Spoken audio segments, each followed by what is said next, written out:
அனைவருக்கும் கணித வணக்கம். இப்போ பார்க்க போகிறது 6ஆம் வகுப்புக்குரிய கணக்கு 3ஆம் பருவம் பயிற்சி 1ல் 3வது கணக்கை பார்க்க போகிறோம். அதில் 2 பின் வருவனவற்றிற்கு விடையளிக்க 3 1/3 மற்றும் 4 1/6 கூடுதல் என்ன அப்படின்னு சொல்லி கொடுத்துருக்காங்க. கொடுக்கப்பட்ட கணக்கை பொறுத்த வரைக்கும் கலப்பு பின்னத்தில் கொடுக்கப்பட்டிருக்கு. இதை முதல்ல நம்ம என்ன பண்ண போகிறோம், தகாபின்னமாக மாற்ற போகிறோம்.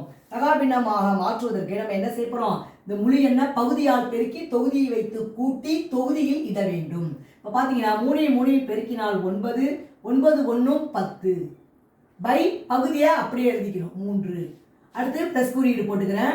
இந்த முழு எண்ணால் பகுதியை பெருக்கிறோம். 4 6 24 தொகுதியை வைத்து கூட்டும் பொழுது 25 டிவைடட் பை பகுதி அப்படியே 6ன்னு எழுதிக்கிறோம்.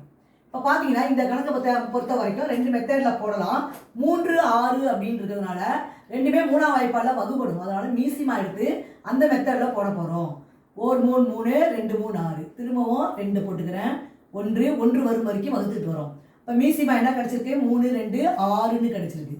அப்போ இந்த கணக்கை பொறுத்த வரைக்கும் பகுதி நம்ம என்ன பண்ணுறோம், 6ன்னு போட்டுக்கிறோம்.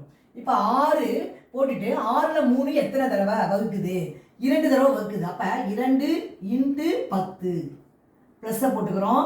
அதே மாதிரி 6ல் 6 ஒரு தடவை இருக்குது. அப்போ 1 × 25 தொகுதியில் உள்ள நம்பரை அப்படியே எழுதிக்கிறோம். இப்போ பார்த்தீங்கன்னா 2யும் 10யும் பெருக்கினால் 20 ப்ளஸ் 25 25 டிவைடட் பை 6. 20யும் 25யும் கூட்டினால் என்ன வந்துடும், 45/6. இதை நம்ம என்ன செய்யலாம், 45 6ஆல் வகுக்க போகிறோம். வகுத்தோம்னா 7 6 42 மீதி 3. அப்போ என்ன வரும், 7 முழு எண்ணெய் ஈவிலிருந்து முழு எண்ணாக வந்துடும். பகுதியில் இருக்கிறது கீழே வந்துடும். இந்த மீதி என்பது தொகுதிக்கு வந்துடும். இப்போ இந்த 3/6 இருக்குது பார்த்தீங்களா, அதை நம்ம சுருக்கலாம். நமக்கு கிடைச்ச ஆன்சர் என்ன, 7 3/6. இதை 3ஆம் வாய்ப்பால் சுருக்கலாம். 1 3 3 2 3 6. அப்போ வரக்கூடிய விடை 7 1/2. அதுதான் இந்த கணக்குக்குரிய விடையாகும்.